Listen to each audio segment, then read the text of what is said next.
The Lord is good and good all the time. Ang Diyos ay mabuti at laging mabuti.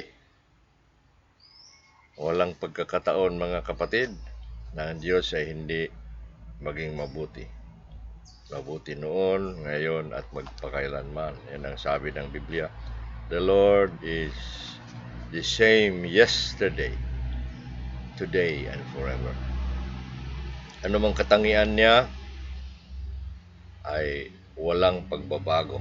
Pag sinabi ng Diyos na ako ay hindi nagbabago, ang kanyang mga katangian, lahat ng mga yon, ay hindi rin nagbabago.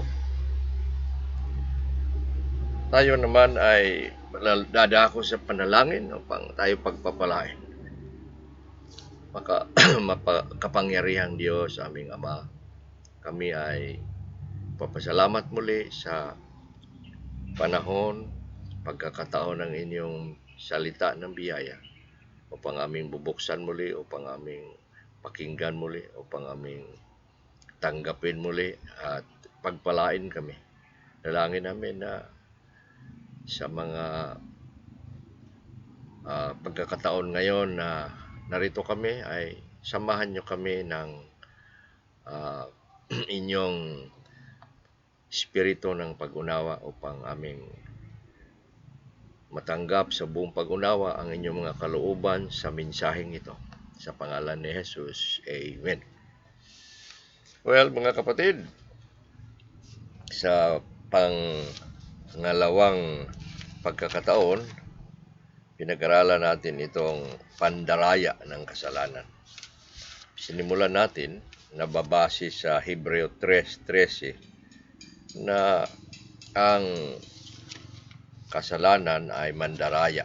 No? At hindi maganda. Pangatlo na ata pala. Pangatlong serye ng pandaraya ng kasalanan. We are in the third issue of this message of the deceitfulness of sin. Isa sa mga bagay na ayaw ng bawat isa, ayaw natin, ay itong tayo madadaya at kinamumuhian ng kahit sinong tao, kinamumuhian ng sinong kultura, at ito'y kasalanan. At ang Biblia ay naghahatol nito na kasalanan. Ngunit isang bagay na nangyayari, tayo'y nadadaya. Nadadaya tayo sa pera, nadadaya tayo sa negosyo, ngunit ang pinakamasama ay nadadaya tayo sa kasalanan. Kasalanan, sabi ng Hebreo, ay mandaraya. Ang talagang nandadaya ay ang dyablo na siyang nanunukso. Ngunit yun ay pinag-isa sa tinatawag na kasalanan. At pinag-aralan natin sa nakalipas kung ano nga ba ang mga paraan ng pandaraya ng kasalanan. Una, noong mensahe natin, tinawag tayo sa pinag-aralan natin yung pandaraya ng kasalanan na may babala at saka mayroong tungkulin tayo. At dapat gawin natin ating tungkulin upang hindi tayo madadaya at mapunta sa pagmatigas ng puso at mapunta sa magkaroon ng masamang puso ng hindi pagsampalataya na humihiwalay sa buhay na Diyos. Napakasamang bunga, dulot ng kasalanan. At sinabi natin kung ano ba ang mga paraan ng pandaraya ng kasalanan. Una, sinabi natin na dadaya tayo kapag sinasabi natin na wala tayong kasalanan. Wala namang sinong walang kasalanan, kaya nandadaya tayo sa ating sarili kung sinabi natin wala tayong kasalanan. Mayroon nga at makasalanan tayo.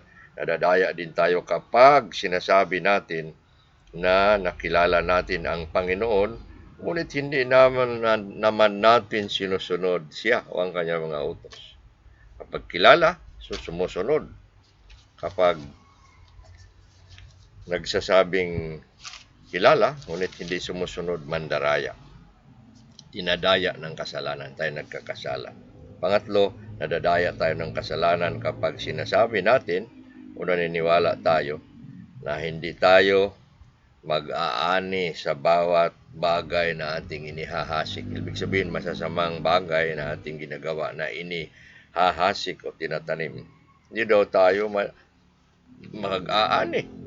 Sabi ng Biblia, nadadaya tayo at dinadaya nga natin ang Panginoon, sabi. Ngunit hindi siya maaaring dayain, kaya talaga tayo'y parusahan. Ay pagpatuloy natin ang ating mensahe ngayon. Naroon tayo sa pang-apat na, pang-lima, pang-anim at pang-pito kung aabot pa tayo. Meron tayong 4 nito, panahong ito. Kanina, noong nakalipas, 3. Dagdagan natin pa ng 4 na mga paraan kung saan ang kasalanan ay magiging pandaraya sa atin, mandadaya sa atin. Pang-4, nadadaya tayo ng kasalanan kapag naniniwala tayo o ginagawa natin na makikinig ng salita ng Diyos at hindi naman tumutupad. Ito, tagal na natin itong narinig. Santiago 1:22. Ang sinasabi ng Santiago na nangaral si Santiago na sa 1:22, mga kapatid, ang mga salita ni Santiago nagsasabi, maging mga tagatupad kayo ng salita at hindi tagapakinig lamang na dinadaya ang inyong mga sarili. Ang pagiging tagapakinig ay paraan ng Diyos, pakikinig upang tayo'y susunod. Tayo'y kumilala sa Kanya sa pakikinig. Sumampalataya tayo sa pakikinig. At ang pakikinig ay paraan ng Diyos upang papasok ang Kanyang kalooban at susundin. At kapag tayo nakikinig lamang at hindi naman tayo gumagalaw, tumutupad, parang rin hindi tayo nakikinig. Parang hindi natin narinig ang sinabi ng Diyos. Dahil ang pakikinig ay pagtupad. Kaya tinatawag nga niya na the hearing of faith, ang pakikinig sa pananampalataya ay pagsunod sa pananampalataya. Isa yan Pagkikinig sa pananampalataya, pagsunod sa pananampalataya. The hearing of faith and the obedience of faith is one. And when there is hearing, there needs to be the action of obedience. But when there is no action of obedience, then there is something wrong. Nagdadaya tayo sa ating sarili. Ganon ang hatol ng Biblia. Ayaw natin ang pandaraya, ngunit tayo'y nandadaya mismo sa ating sarili. Yan ang pinakamasamang pandadaya. Mismo ang sarili natin. Ang sarili mo, dinadaya ako kapag ako'y pakinig ng pakinig at hindi naman tumutupad. Ano kayang gagawin mo? Sa anak mong tawagin mong kakain na, ngunit naririnig nila, hindi naman sila lalapit sa mesa o sa kainan. Sabi nila, narinig namin, Papa, Mami, pero hindi sila lalapit. Ang ibig sabihin noon ay parang hindi nila narinig o matigas sa kanilang puso. At ganun nga, kailangan nating mag-isip sa bawat bagay na ating gagawin.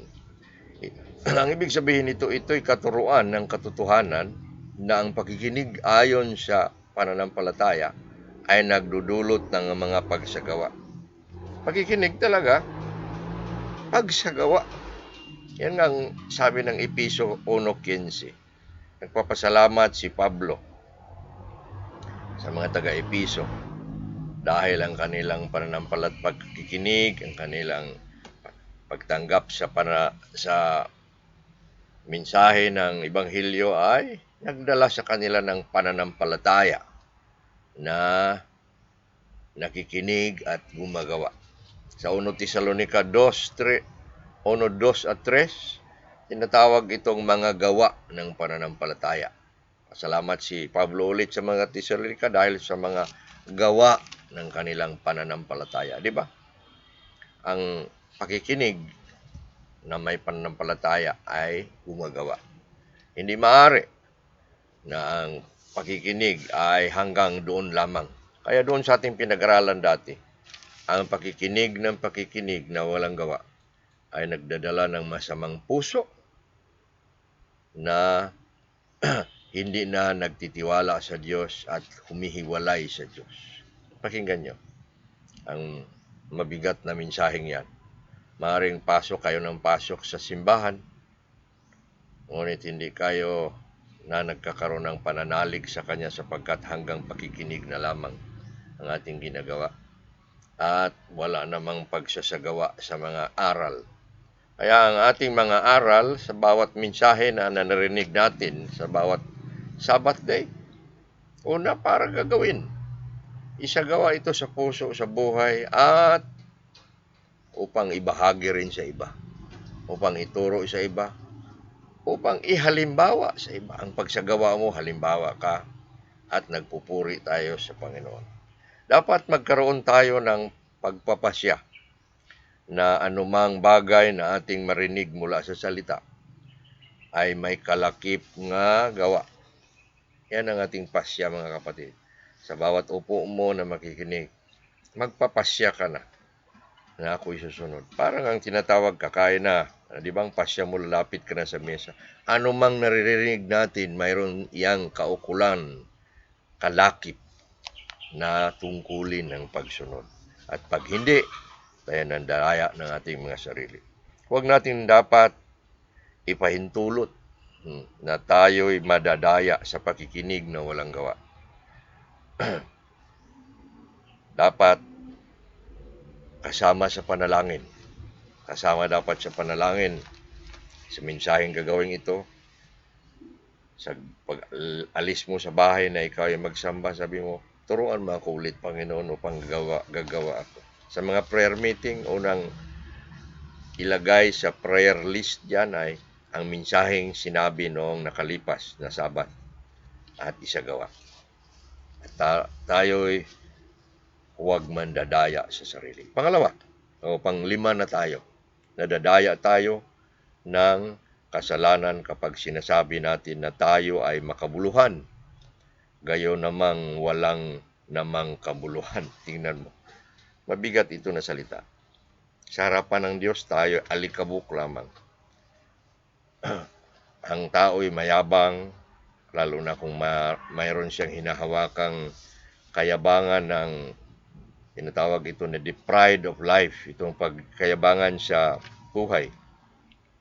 Kapag ang tao ay may kilala, kapag ang tao ay maraming pera, kapag ang tao ay may kapangyarihan, sabi na sa kanyang sarili, ako ay makabuluhan.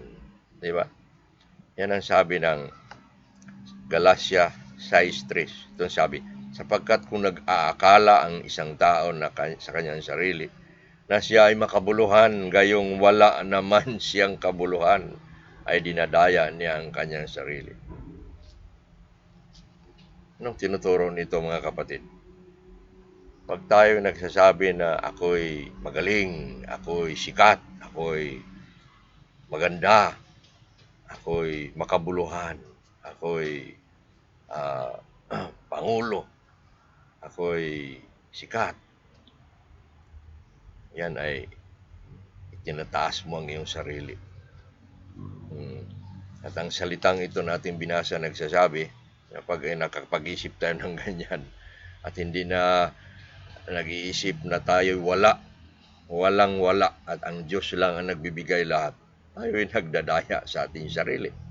Nadadaya tayo.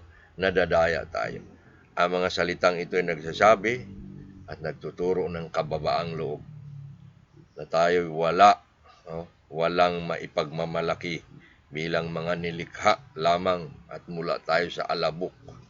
We all are God's creation that came from dust. Nagmula tayo sa lupa, hiningahan ng Diyos at nagkaroon tayo ng buhay, kaluluwang buhay. Ang Biblia nagsasabi na ang ating buhay ay nagmumula lamang sa hininga ng Diyos. At wala tayong maaring ipagmamalaki kahit kunti. Tayong lahat ay mga katiwala. We are just all stewards. Alam niyo yung stewards, yung mga pinagkakatiwalaan lamang. Yung mga sa Bisaya pa yung mga nakatira na mga tao sa lupa, mga saop, mga tenants, hindi sa kanilang lupa. Mga pinahiram lang, gumagamit ka ng sasakyan, hindi sa'yo, huwag mong sabing akin. Parang ganon. Walang atin, ni buhay, ni hininga. Wala tayong may pagmamalaki. Tayong lahat ay mga katiwala na walang pag-aari. At pag-aari din tayo ng Diyos. Mismo ang ating mga sarili, lilikha niya nung una, nilikha muli sa pamamagitan ni Kristo. Nung tayo'y sumampalataya kay Kristo, sabi tayo'y nilikha muli. We are recreated again. Ang dati ay lumipas na. Ngayon ay bago na, sabi ng pangalawang Korinto 5:17. Kaya nadadaya tayo kapag tayo nagyayabang at nag-iisip na sino ba ako. Noong si Herodes ay nagyabang at siya ay nagsasabi na ang kaniyang sinasabi ay salita daw ng Diyos. Siya daw ay parang Diyos. Siya ay kinain, sabi ng Biblia, kinain ng uod. Paano kaya yon? Yan sabi ng libro ng Gawa. At si Lucifer, noong siya ay tumaas, siyang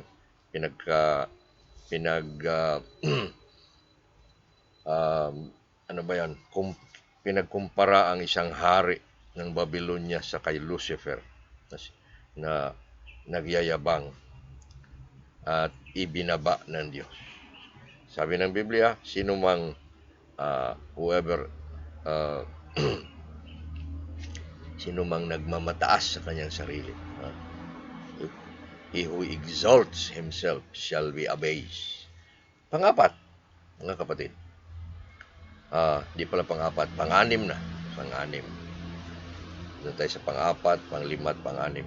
Nadadaya tayo kapag kinikilala natin ang ating mga sarili na makadiyos, ngunit hindi naman nagpipigil sa ating mga pananalita. Ito, ang sabi naman ni Santiago sa Santiago 1:26. Kung sino man sa inyo ang tila makadiyos o nagsasabing makadiyos, ngunit hindi naman nagpipigil ng kanyang pananalita o dila, ay dinadaya ang kanyang puso. Puso ang dinadaya. At ang kanyang pananampalataya ay walang kabuluhan. Mabigat na hatol ng Biblia na ang buhay ay dapat kumpas, dapat napag-isa doon sa pananalita. Itong ating buhay ay nakikita rin sa pananalita. Itong gawa natin, naroon sa pananalita. Kung ano nga nating sinasabi, yun ang ating pagkatao. Kaya, hahatulan tayo ng Diyos ayon sa ating pananalita. Yan ang sabi ni Santiago. Nagsasabing makadiyos, may pananampalataya. Sabi niya, Kristiyano siya. Ngunit itong labi, lumalabas ay hindi tama. Sinungaling, sabihin natin, masama, nandadaya, naninira, sasabi ng kapaitan. Ano ang saysay ng ating sinasabing pananampalataya o ng ating namang labi ay basag, ay masama. Ang bibig o dila ay siyang labasan ng naroroon sa puso. Ang puso ay pinagmulan ng anumang bagay. Kung malinis at maganda, lalabas din ng malinis. doon sa ating bibig. Kung masama ang ating puso na naglalaman ng anumang kapaitan, kasamaan, kasalanan, lumalabas din sa bibig. Yan ang hatol ng Mateo 12:34. Anong sabi doon? Out of the abundance of the heart, the mouth speaks. Ano man nagpupuno ng puso ay lumalabas sa bibig. Lalabas talaga. So, ang pagkapuno ng buhay ng puso ay hindi maaaring itago. Parang tambutso yung ating bibig. Hindi maaaring ang tambutso ay hindi maglabas ng mga usok mula sa makina. Kaya, ganon nga ang saysay ng puso at dila.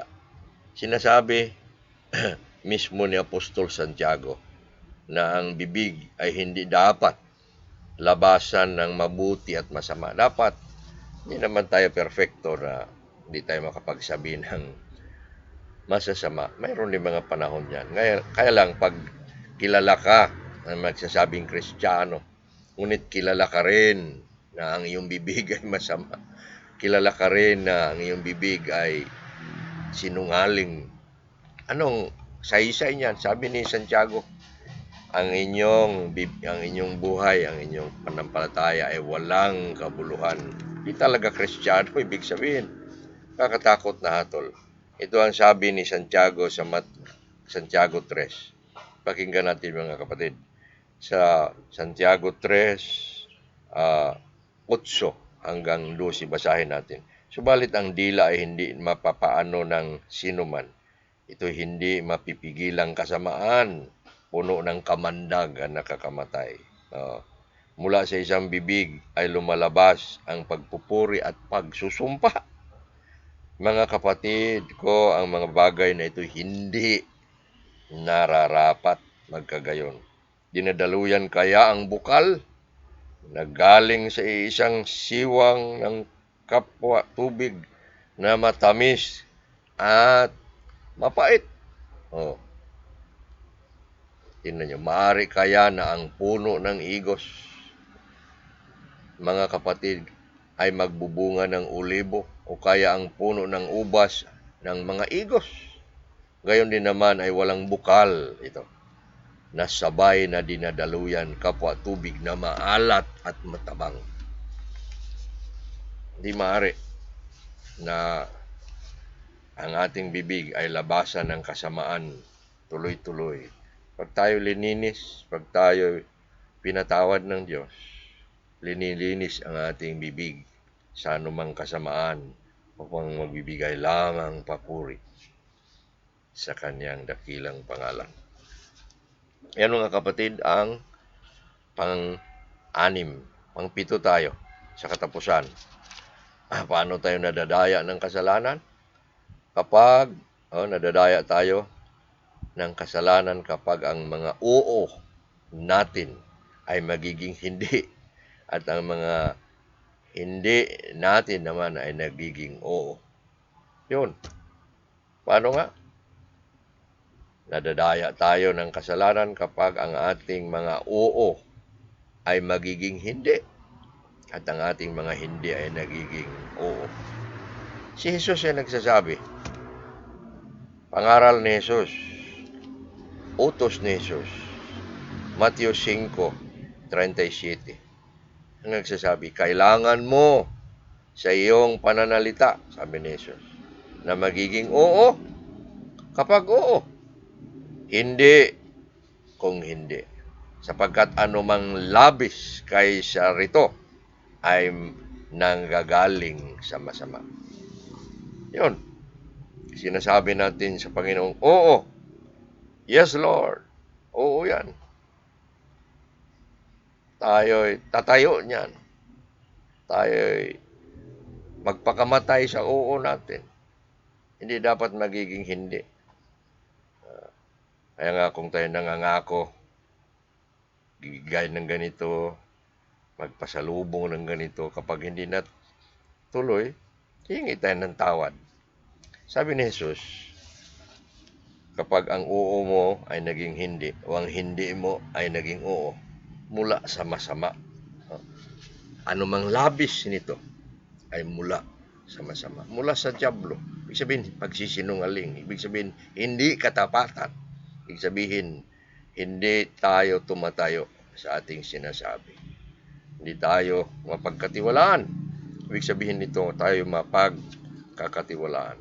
Ang Ebanghelyo, sabi ng Biblia ay oo. Si Kristo ay, doon kay Kristo ang lahat ng bagay ay oo. Ibig sabihin, yung kanyang pangako ay matutupad. Walang hindi, walang oo ng Diyos na maging hindi. Lahat ng kanyang sinabi, lahat ng kanyang pangako ay tutuparin niya at matutupad. At lahat ng kanyang sinabing hindi yan ay talagang hindi. Hindi na maaring baluktutin. Maraming mga aral ngayon na yung mga hindi gawin ng oo. Hindi maaari daw ang mga babae magsasama. Hindi maaaring lalaki kapwa lalaki magsasama. Ginagawa na nilang oo. Kasamaan yon. Kaya anumang ating sinasabing oo sa Diyos, pangako sa Diyos, gawin para sa Diyos, ibigay para sa Diyos, sabihin sa anak, sabihin sa asawa, pangako sa kapatid, oo dapat. Anumang hindi, sabi ng Biblia, hindi ka magnakaw, hindi ka papatay, hindi ka magsabi ng walang katotohanan. Maraming hindi na mga utos. At laging hindi yan maging oo. Hindi natin gawing oo at hindi maaari ang mga bagay ng kasamaan na hindi pahintulutan ng Diyos. Na sinasabi ng Biblia na kahindik-hindik, na karimarimarim na mga bagay na hindi maaari. Nadadaya tayo kapag nangyayari yan. Si Santiago rin nagsasabi, 5:12 ng Santiago, ngunit gawin ninyong oo. Ang oo, hindi naman kapag hindi, upang huwag kayong mapunta sa kahatulan. Sabi ni Jesus, pag nangyari yan, ikaw ay sa dyablo. Si Santiago naman, pag nangyayari yan, ikaw ay hatulan. Kahatulan tayo. Si Tito naman sa libro ng Tito 2:11 at 12, sabi niya, sapagkat ang biyaya ng Diyos na nagdudulot ng kaligtasan ay nahahayag sa lahat ng tao. O biyaya ng Diyos. Ano yon? Yung Ebanghelyo. At ang Ebanghelyo itong biyaya ng Diyos ng kaligtasan ay nagtuturo ng hindi at oo. Tingnan nyo? Nagtuturo ng hindi. Anong una? Oo pa lang una. Nagtuturo na itakwil ang pagka hindi makadiyos. Yung mga hindi makadiyos, makamundo. Hindi na tayo doon. Huwag na. Nagtuturo na hindi na tayo maaring lalakad pa sa masama. Nagtuturong huwag na tayong patuloy sa dating nakaraan, dating masasamang gawi. At oo na tayo na mamuhay sa mabubuting matuwid na pamumuhay ayon sa mga paraan ng Diyos, kabuluuban ng Diyos. Yan mga kapatid ang ating aral na patuloy sa pandaraya ng kasalanan. Nanalangin natin na hindi tayo patuloy na madadaya, mga kapatid. Ulitin natin, nadadaya tayo ng kasalanan kapag naniniwala tayo o ginagawa natin na maaari tayong makikinig lamang at hindi gumagawa. Pangalawa, nadadaya tayo ng kasalanan kapag sinasabi lang natin na tayo ay makabuluhan ngayong wala namang kabuluhan. Pangapat, nadadaya tayo kapag kinikilala natin ang ating mga sarili na makadiyos tayo, ngunit hindi naman tayo nagpipigil ng ating pananalita. Katapusan, nadadaya tayo kapag ang mga oo natin ay magiging hindi at ang mga hindi natin ay magiging oo. Ito mga kapatid ang aral ng Diyos para sa atin sa pagkakataong ito. Tayo'y tinuturuan na naman ng isang tungkulin na dapat tayo'y tumatayo sa salita ng Diyos na hindi madadaya. Kung ano ang katotohanan, doon tayo sa katotohanan at huwag tayo dalhin sa pandaraya. Ito ay pag-iingat ng Diyos sa atin bilang kanyang anak na huwag na tayong maging madaya ng kasalanan. Nangailangan lang ito ng isang pusong nag-iingat, isang pusong nagsasabing, "Oh Panginoon, ingatan niyo ako, tulungan mo ako na aking maging puno ng karunungan sa bawat hakbang ng aking tatahakin at lalakarin." Manalangin tayo. Purihin ka, Panginoon Diyos, sa inyong banal na mga salita, sa iyong banal na mga aral na dinala nyo sa aming puso muli. Tulungan nyo kaming hindi madadaya ng pandaraya ng kasalanan upang kami manatiling matino, manatiling matuwid, manatiling tama sa aming lakad. Kami inyong itinama sa pamamagitan ng Ebanghelyo. Kami inyong dinala sa katotohanan ng Ebanghelyo. Turuan nyo kaming makinig ng makinig, susunod ng susunod, upang sa inyong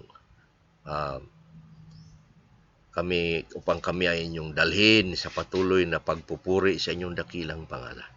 Samahan nyo ang bawat isa sa amin sa pagpapatuloy ng aming pagsamba sa pangalan ni Jesus. Amen.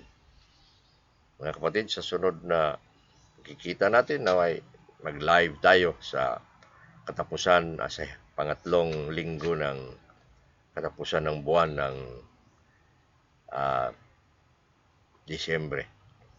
Yung aking itinuro sa inyo ng doxology or awit sa katapusan ng inyong pagsasamba ay awitin ninyo. 1 Timoteo 1:17. Yan. Now unto the King, eternal, immortal, invisible, the only wise God, be honor and glory forever and ever. Amen. King James Version lang ang nagsasabi niyan sapagkat doon sa hindi King James, wala silang the only wise God. Ang sa King James, the only wise God. Sa hindi King James, the only God lang. O tingnan nyo. Tama ba yun? Tanggalin nila yung wise. Mali. Salamat mga kapatid hanggang sa sunod nating pagkikita. Thank you.